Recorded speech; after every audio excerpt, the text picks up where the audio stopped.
¡Hey Top! Y bienvenidos una vez más a Topsicopedia, donde hablamos de los misterios más misteriosos del mundo mundial, muertes, desapariciones y uno que otro caso que te dejan pensando, ¿alguien que cometió un horrible crimen puede caminar entre nosotros? El caso del día de hoy es mexicano. Muchas de las personas que me ven desde México me han escrito para que haga casos de su país. Ya había hecho la masacre de San Miguel de Canoa. Por si no han visto ese video, aquí en pantalla lo voy a dejar. Muchas gracias por todas sus recomendaciones, las voy a tener en cuenta. Antes de comenzar, si les gusta mi contenido, no olviden suscribirse y activar la campanita para que les avise cuando hay un nuevo video en Topsicopedia. Yo subo videos todas las semanas. Y sin más, hoy hablaremos del terrorífico caso de Julio Castrillón Escobar, el asesino de San Jerónimo.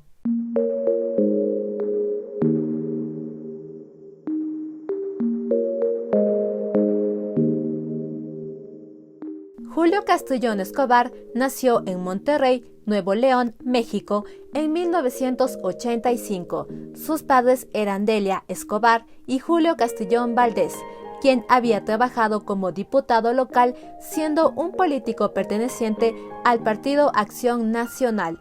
Después de terminar sus funciones, se dedicó a dar clases de ética y catecismo. Aparte de Julio, tuvieron dos hijos gemelos menores.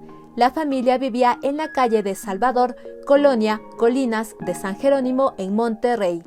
Julio creció como cualquier otro niño del lugar. Su familia era acomodada, así que nunca le faltó nada. Asistía a la escuela con normalidad, tenía un grupo de amigos y a los 7 años ingresó a ser un Boy Scout. Fue descrito como un chico alegre, extrovertido, inteligente y común. Parecía ser que su vida estaba muy bien encaminada, pero las cosas no eran así. Según varias fuentes, sus padres no eran muy comunicativos con él, no llegaron a formar un lazo de padres e hijos, aunque sí le cumplían todos los caprichos que tenía, le compraban la ropa, libros, juguetes y aparatos que él pedía.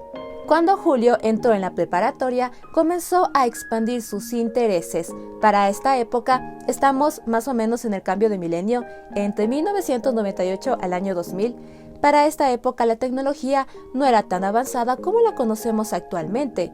Los jóvenes y adultos recién estaban entendiendo qué era un celular o qué era un correo electrónico, y ese momento era el boom entender y saber usar el internet. Con esta nueva tendencia, Julio le pidió a sus padres que le compraran un computador y ellos lo compraron. De esta forma, comenzó a desarrollar gustos e intereses muy peculiares.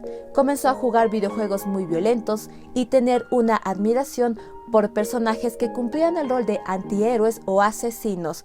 Estos personajes los sacaba de videojuegos, cómics, historias y foros que encontraba en internet, ya que no tenía una supervisión del contenido que consumía en la red.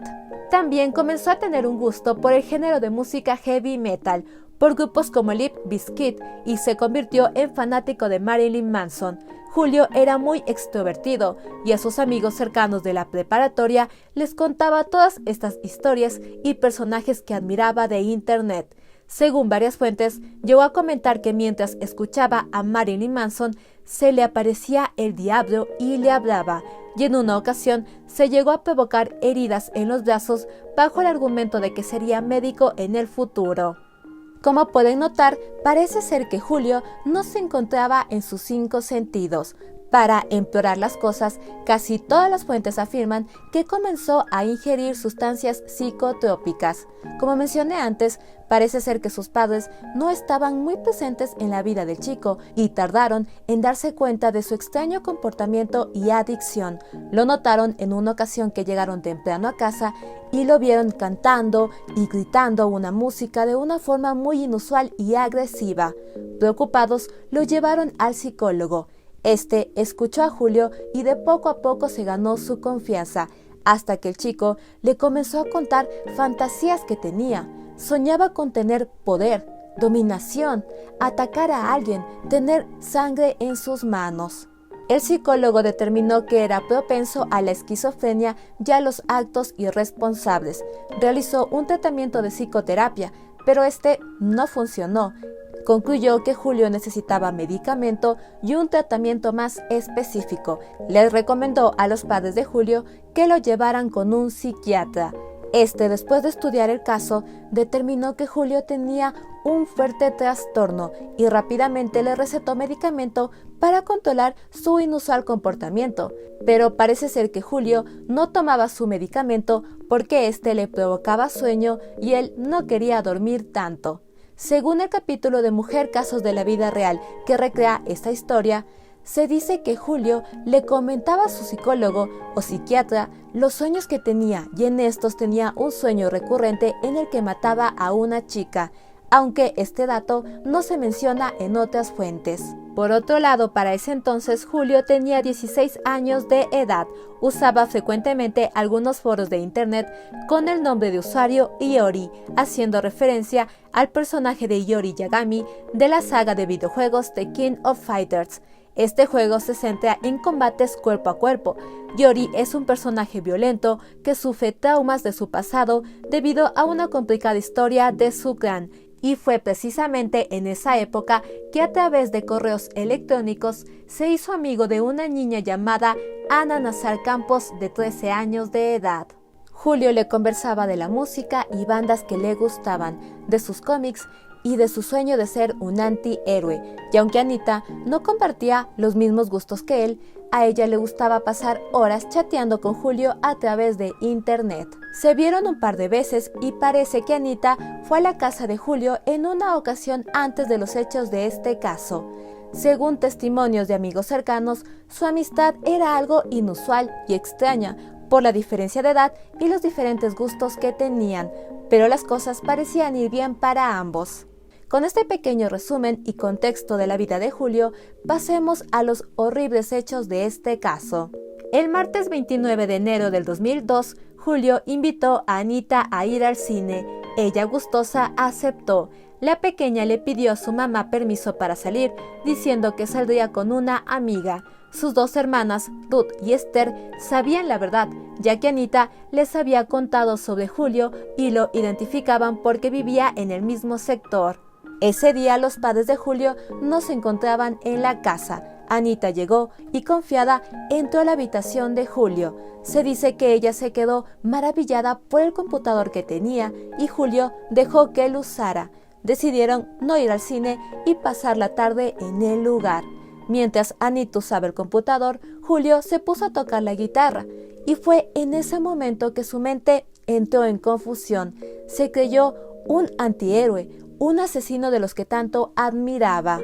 Julio solía hacer ejercicio, así que sus padres le habían comprado unas mancuerdas o pesas pequeñas, lo que pueden ver aquí en la imagen. Julio tomó una mancuerda de 10 kilogramos y mientras Anita estaba en el computador de espaldas, le dio 2 fuertes golpes en la cabeza. Anita cayó al suelo inconsciente. Julio la llevó hasta el baño. Fue por un cuchillo y la acuchilló 3 veces. También realizó algunos cortes en el cuello de la niña y le cortó el dedo índice de la mano derecha. Por último, le dio 2 golpes más en el rostro. En algún momento de los ataques, Anita perdió la vida. Julio vació una caja de plástico de su cuarto y metió el cuerpo de la pequeña en posición fetal.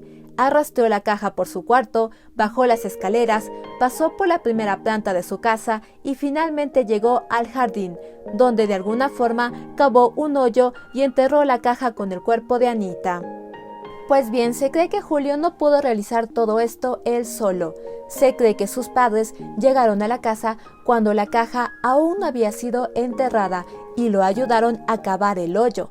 En otras fuentes se cree que mientras arrastraba la caja por la casa, dejó manchas de sangre por el lugar y para limpiarlas se especula que le pidió ayuda a la empleada doméstica, quien, horrorizada, solo obedeció. Por otro lado, la familia de Anita esperaba su regreso. Cuando se hizo muy tarde, sus hermanas salieron a buscarla. Fueron directo a la casa de Julio, donde Delia, la madre del chico, las atendió en la puerta y de una forma un tanto agresiva les dijo que Anita se había ido hace muchas horas.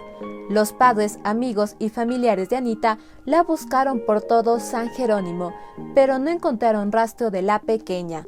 A la mañana siguiente, los padres de Anita la reportaron como desaparecida ante la policía judicial. Ese mismo día, Julio asistió a la preparatoria con normalidad, tomó sus clases y en el receso les contó a sus amigos que había matado a una niña.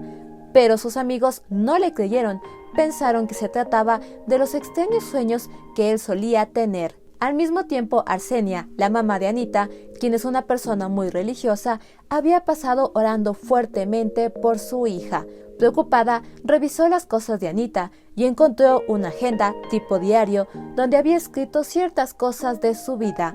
Allí, Arsenia reconoció los nombres de las amigas de Anita, pero el nombre de Julio no lo reconoció. Entre enojada y preocupada, les preguntó a sus otras hijas si sabían quién era Julio, y después de tanto insistir, sus hijas le dijeron que era un chico que Anita había conocido por internet y que el día anterior habían quedado para ir al cine. Arsenia, preocupada, se acercó a la policía y les dio esta nueva información para que investigaran al chico. Ese mismo día, Julio, al terminar sus clases, asistió a la sesión con su psiquiatra. Este lo notó extraño y después de conversar un rato, Julio le relató con todos los detalles lo que había hecho, pero claro, según Julio, solo había sido un sueño muy real. Una vez Julio se fue, el psiquiatra se quedó muy preocupado por los detalles y la forma inusual en la que Julio narró el sueño, y rompió el silencio. Le contó a la policía lo que sabía. Las autoridades ya habían recibido la información de una posible conexión entre Julio y Anita, así que todo apuntaba a que Anita era la víctima del supuesto sueño de Julio. La policía fue a la casa de Julio y, tal como les había dicho el psiquiatra, la caja con el cuerpo de Anita fue encontrada enterrada en el jardín a las 11 de la noche. Al mismo tiempo, el padre de Julio, quien era un exdiputado, se movió todas sus influencias para que el caso no llegara a los medios. Peculiarmente, cuando se llamó a los encargados de levantar cuerpos, se les dijo que se iba a recoger a una persona que había muerto por causas naturales. Otro dato peculiar es que ese mismo día, recordemos que estamos en el 30 de enero, el día después del asesinato de Anita, por la mañana, la hermana de Delia, es decir, la tía de Julio, fue a la casa y se llevó a la empleada doméstica y a los dos hermanos gemelos menores para que se quedaran con ella. Parece ser que la familia estaba evitando un escándalo. Sin embargo, los rumores de lo que había sucedido se extendieron por todo Monterrey. El 1 de febrero del 2002, los medios locales fueron convocados a una rueda de prensa en la Procuraduría de Justicia del Estado para informar del crimen de una niña de 13 años a manos de un chico de 16 años, ambos vecinos de una colonia de clase media alta de San Jerónimo. No pasó mucho tiempo para que se hicieran públicas las identidades de los involucrados, comenzando una investigación y juicio mediáticos que llamó la atención no solo en Monterrey, sino fuera del estado y de México. Julio, siendo menor de edad, fue internado en el Consejo Estatal para Menores. Sus padres y la empleada doméstica también fueron detenidos por ser presuntos cómplices y encubrir el crimen. Mientras se investigaba el motivo del crimen, se creó una gran controversia. Por un lado, los padres de Julio presentaron pruebas de que sufría esquizofrenia. Intentaron que su hijo sea juzgado bajo una enfermedad mental. Como hemos visto en otros casos, cuando un criminal es juzgado bajo una enfermedad mental, casi siempre su condena no es tan justa o simplemente es internado en un hospital psiquiátrico. Por otro lado, la gente, los medios de comunicación y la madre de Anita, quien es una persona muy religiosa, apuntaron a la música de Marilyn Manson, al cine violento de Tarantino, a los videojuegos que jugaba Julio, y hasta se llegó a decir que Anita fue asesinada en un ritual satánico. La investigación de este caso duró muy poco. Las autoridades detuvieron al mejor amigo de Julio, quien también tenía 16 años de edad, pero fue puesto en libertad tras pagar una fianza de 15,000 pesos y además no se encontró evidencia que lo ligara al crimen. El juez quinto de lo penal, José Luis Garza Leal, concedió la libertad condicional mediante el pago de una fianza de 60,000 pesos a los padres de Julio. De igual forma, la empleada fue puesta en libertad bajo una fianza de 5,000 pesos que pagó la familia de Julio. Julio estaba en su recámara. Casi siempre estaba ahí oyendo música a todo volumen o viendo la televisión. Yo hice mi quehacer y luego me fui a dormir a mi cuarto, juntito a la lavandería. Al otro día desayunamos. Julio se fue a la escuela y las cosas fueron igual que todos los días. No vi manchas de sangre por ninguna parte. Dicen que enterraron a la niña en la casa. Yo tampoco vi nada. Luego, en la mañana, llegó la hermana de la señora Delia y nos llevó a mí y a los niños a la casa de su mamá. Los niños le preguntaron por qué y ella nomás dijo que se lo había pedido la señora. Comentario de Teodora, la empleada doméstica, a un periódico. El 5 de febrero, Julio fue oficialmente acusado del crimen. El 21 de febrero, el psiquiatra que lo atendía desde meses antes del homicidio, Benito Gaxiola, declaró que le detectó desde entonces un trastorno mental que comunicó a los padres del chico. Sin embargo, mediante exámenes realizados por especialistas, se determinó que Julio no sufría de un trastorno mental, sino de un trastorno disocial. Para los que no lo sepan, un trastorno mental es una enfermedad, como la esquizofrenia, el autismo, la depresión, problemas mentales que pueden llevar a la demencia, mientras que un trastorno disocial es algo que se da en la niñez. Un niño se vuelve egoísta, miente, tiene conductas agresivas, puede causar daño a otras personas sin sentirse culpable, y esto se debe tratar a tiempo para que el niño tenga un desarrollo normal en la adolescencia. Como Julio sufría de un trastorno disocial, fue juzgado como una persona que estaba en sus 5 sentidos cuando cometió el crimen, aunque se cree que pudo haber estado bajo la influencia de drogas, aunque esto no se ha podido confirmar. El 10 de mayo del 2002, Julio Castellón Escobar fue encontrado culpable y sentenciado a la pena máxima para un menor de edad, 60 meses de cárcel, es decir, 5 años de detención que los cumpliría en el Consejo Tutelar de Menores en Monterrey. El 9 de abril de 2004, Julio, junto con 2 jóvenes, escapó del consejo. Después de un operativo policial, se lo detuvo y la seguridad fue mejorada en el centro de detención. Meses antes de recobrar su libertad, Julio Castellón se metió en problemas nuevamente, al tener una pelea con otro interno a causa de un programa de televisión y unas prendas de vestir, en el que se especula él hirió a su compañero. Por ello fue trasladado a otro centro del Consejo de Menores. Por todas estas acciones, la condena de Julio aumentó 1 año y 2 meses, pero apelando a algunas leyes y por razones que la verdad no entendí, este tiempo al final no se le aumentó. Julio fue llevado de regreso al centro donde comenzó su condena y allí terminó sus estudios de preparatoria. El 30 de enero del 2007, tras cumplir los 5 años de su condena y con 20 años de edad, Julio Castellón Escobar fue puesto en libertad. Yo lo único que les puedo decir es que lamento mucho el sufrimiento por el cual les hice pasar. Me siento muy arrepentido de todo esto. He madurado y he cambiado. Primeras declaraciones de Julio al salir en libertad. A veces la sociedad, vamos a tomarlo de esta manera, no perdona. No porque hay un rencor, un odio, pero porque siempre hay un miedo, un evitar los problemas. Entonces probablemente la única solución sea estudiar en otro lado. Y es lo que quiero intentar, nada más que si es muy difícil, tengo que luchar mucho porque muchas puertas están cerradas o no me dejan salir del país o cualquier cosa. Entonces sí hay soluciones, pero yo sé que va a ser difícil. ¿Consideras que mereces la vida que pretendes?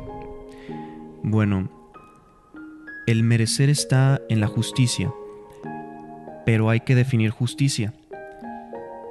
Para algunos justicia es darle a cada quien lo que merece, y eso es falso. Justicia quiere decir darle a cada quien lo que necesita. Entonces, merecerlo probablemente no lo merezco. Pero en lo que verdaderamente quiere decir justicia, que es darle a cada quien lo que necesita, sí lo necesito. Como pudieron ver en la entrevista, Julio tuvo problemas para reintegrarse a la sociedad. Sus padres intentaron inscribirlo en todas las universidades de Monterrey, pero todas le cerraron las puertas. Es así que se fue a vivir a la ciudad de Puebla, donde estudió la carrera de Ciencias Químicas y obtuvo una maestría en químico farmacobiólogo en la Universidad Autónoma de Puebla. Algo peculiar es que Julio se abrió 2 canales de YouTube, donde están subidos 4 videos, de entre el 2011 al 2013. En estos toca la guitarra, canta o está yendo de excursión. Obviamente la gente lo reconoció y le dejó comentarios muy directos. Estos videos siguen en YouTube por si quieren ir a verlos. Por otro lado, la mamá de Anita se volvió una persona muy activa en la sociedad, defendiendo sus creencias. Como mencioné antes, ella es muy religiosa. En varias ocasiones ha llegado a afirmar que ya perdonó a Julio. Suele llevar una fotografía de Julio de pequeño en su Biblia. Encabezó una organización llamada Reto Juvenil. Para algunas personas, ella se convirtió en una persona ejemplar, pero para otras una persona un tanto incomprensible. Tuvo algunas controversias a su alrededor, entre las que destaca la vez en la que Marilyn Manson se iba a presentar en Monterrey, y ella junto con su organización lideró una campaña para que no se diera este concierto, afirmando que el cantante promovía actos satánicos y quería evitar otra tragedia como la que le sucedió a su hija. Al final, el concierto se llevó con normalidad. Por último, se sabe muy poco de la vida actual de Julio. Su padre ya falleció y lo que sí parece ser casi una confirmación es que se casó y ya es padre de familia. A través de su perfil de LinkedIn encontré otro canal de YouTube, donde Julio solía subir videos sobre su área de estudios. Esto es lo último que se sabe de él. Algunos dicen que sigue viviendo en Puebla, otros que se fue a México DF, y hay quienes afirman que se mudó a Estados Unidos, porque sea al lugar que vaya, siempre habrá alguien que lo reconozca. Su oscuro pasado lo seguirá de por vida, pues Julio siempre será identificado como el asesino de San Jerónimo. Y eso fue todo sobre el terrorífico caso de Julio Castrillón Escobar, el asesino de San Jerónimo. A ver, tengo varias cosas que quiero comentar.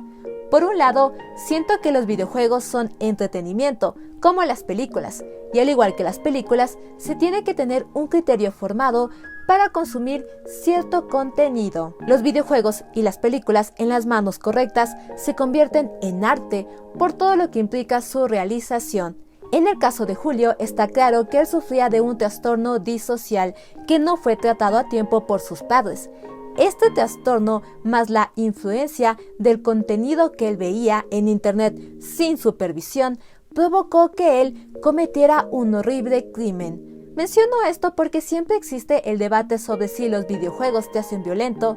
Yo, como persona que consume videojuegos y le encanta sagas como Resident Evil o Silent Hill, defiendo que los videojuegos no te hacen violento, sino que puede influir dependiendo tu estado mental o en el ambiente que se encuentre a la persona. Por otro lado, 5 años. Sé que Julio era menor de edad, pero me parece injusto que la vida de una niña asesinada de forma horrible valga solo 5 años en una correccional. 5 años en los que no sabemos si Julio recibió el tratamiento adecuado para superar su trastorno. Entonces aquí yo me pregunto, ¿en verdad se reformó? ¿Se hizo justicia? Es la misma pregunta que me he hecho en otros casos como en el de Shanda Sharer o Christine Costas.